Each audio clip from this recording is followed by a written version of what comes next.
Hey there, rock star. Let's talk about something real.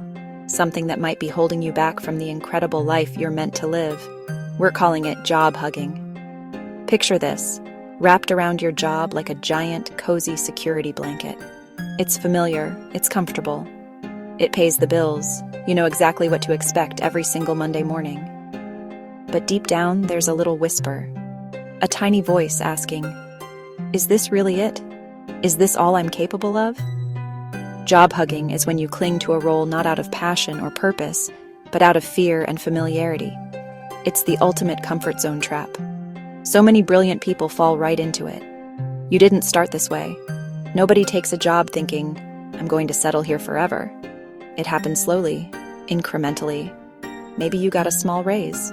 Maybe you really like your coworkers. Maybe the thought of updating your resume and interviewing feels like climbing Mount Everest in flip-flops. Let's be real for a second. The appeal of job hugging is powerful.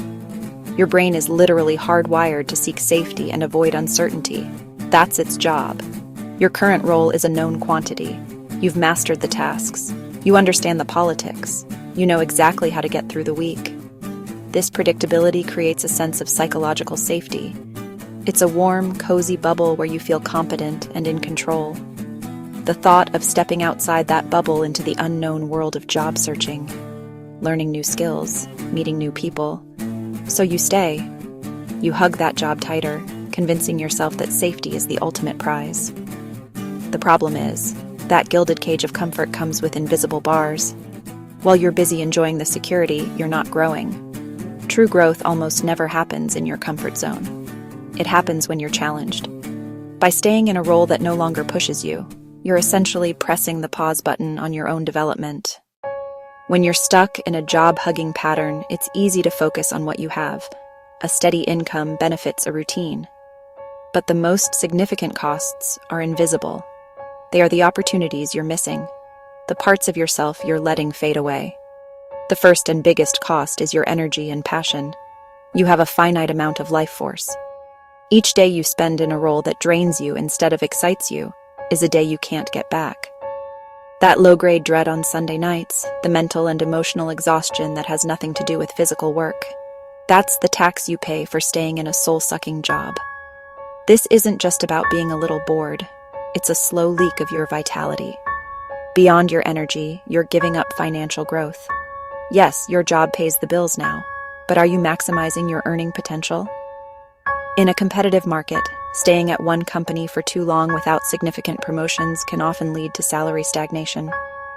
People who strategically change jobs every few years often see much larger pay increases than those who stay put and wait for a 3% annual raise. So, how do you know if you've crossed the line from a stable employee to a full-blown job hugger? The signs are often subtle, masquerading as practicality or loyalty. The first major red flag is when your primary reason for staying at your job is fear. If someone asked you why you're still there, and your honest, gut-level answer is, I'm afraid I won't find anything better. I'm scared of starting over. The economy is too uncertain. Then you're operating from a place of fear, not empowerment. Another telltale sign is fantasizing. You spend a significant amount of your workday daydreaming about a different life, starting a business, moving to another city, working in a completely different field. That fantasy life is your soul trying to send you a message. Next, check your growth-o-meter. When was the last time you learned a genuinely new and valuable skill at work? If you can't remember the last time your job truly challenged you or pushed you out of your intellectual comfort zone, you're likely stagnating. Another clear sign is what I call golden handcuff syndrome. This is when you justify staying in a job you dislike because the pay or benefits are too good to leave. I can't leave now. While these are practical considerations, they become golden handcuffs when they are the only reason you stay, year after year. Okay, so you've identified some red flags. You're officially a card-carrying job hugger. Don't panic. This is actually fantastic news. Awareness is the first step to freedom. You can't change what you don't acknowledge. Now, we move to action. The very first step isn't to frantically start applying for jobs. That's like running without knowing where the exits are. Get crystal clear on what you actually want. Get quiet and ask yourself powerful questions. It's time for a clarity cleanse. Grab a notebook and a pen. Start by making 2 lists. First list, everything you dislike about your job. Mind-numbing tasks, toxic culture, long commute, micromanager boss, lack of recognition. Second list, everything you do like. The paycheck, flexible hours, a coworker you love. Clarity is awesome, but it's nothing without action. Now that you have a compass pointing you in a new direction, it's time to start exploring.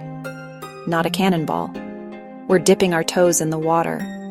This phase is all about low-risk, high-reward exploration. It's about dating your interests before you commit to marrying a new career path.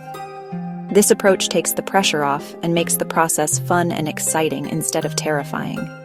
You're not quitting your job tomorrow. You're simply gathering real-world information to see if your new ideas have legs. One of the best ways to dip your toes in is through learning. The internet is a magical place, my friend. You can learn almost anything for free or for very little money. Are you curious about graphic design? Try a free introductory course on Canva or Skillshare.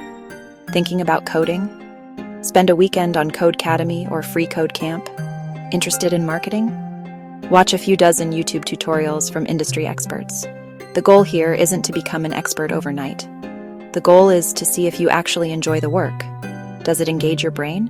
Does it feel exciting? Or does it feel like a chore? This is a zero-consequence way to test drive a new skill. Another powerful exploratory tool is the informational interview. I know. For many people, the word networking brings up images of stuffy rooms, awkward handshakes, forced conversations. But I want you to completely reframe this. Forget networking. Let's call it making friends, building relationships, because that's all it really is. It's about connecting with other human beings on a genuine level. It's not about what you can get. It's about what you can give. How can I learn from this person? Or even help them? The entire dynamic changes, the ick factor disappears, and it actually becomes fun. For all my introverts out there who would rather eat glass than walk into a crowded event, I see you. You don't have to. The most effective relationship building often happens in quieter, more focused settings. Informational interviews. Perfect for one-on-one connection. Connect based on shared interests. Join a book club focused on your industry. Sign up for a workshop or a weekend seminar. As you start exploring and connecting, opportunities will begin to surface. You'll see job postings, get leads from your new contacts, and maybe even be approached by recruiters. Now you have a new challenge: how to tell the difference between just another job and a truly life-changing opportunity. It's easy to get excited and jump at the first thing that comes along, but that's how you end up in another job-hugging situation. A truly great opportunity isn't just about a better title or a bigger paycheck. It's about alignment. It's a role that aligns with your values, your strengths, and your long-term vision for your life. First, evaluate the opportunity against the clarity work you did back in step 1. Pull out those lists. Does this role require you to do things on your dislike list? Does it include elements from your like list? Most importantly, does it move you closer to your dream list? A great job will tick a lot of the right boxes. It might not be a perfect 10 out of 10, but it should feel like a significant step in the right direction. During the interview process, ask questions like, can you describe what a successful person in this role looks like in their first year?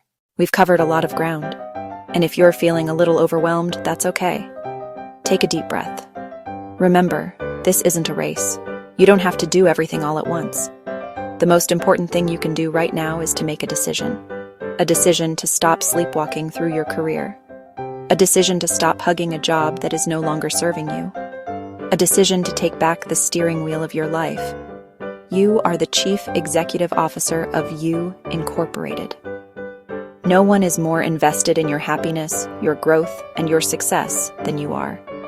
It's time to step into that role with courage and conviction. The journey of breaking free from job hugging is a journey back to yourself. Rediscovering what lights you up, what you're uniquely brilliant at. It will require you to take small, consistent actions, even when you're scared. It will require you to believe in yourself and your potential. But I promise you, on the other side of that fear is a level of fulfillment, joy, and freedom that you can't even imagine right now. The comfort of your current job is nothing compared to the deep, soul-level satisfaction of doing work you love. Your one precious life is happening right now, in this moment.